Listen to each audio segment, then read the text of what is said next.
Saatnya istirahat dalam pemuasan nafsu duniawi, saatnya membersihkan jiwa yang berjelaga. Saatnya bagi kita mensyukuri rahmat-Nya yang indah. Saatnya memahami makna pesucian diri. Bersama kita leburkan kekhilafan.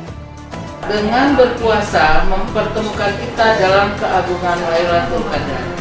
Dan semoga segala amal ibadah kita diterima di sisi Allah Subhanahu wa Ta'ala dan kembali menjadi fitrah. Kami seluruh manajemen bersama staf rumah sakit umum Dr. Zainal Abidin Mengucapkan selamat menunaikan ibadah puasa 1443 Hijriah. Mohon maaf lahir dan batin.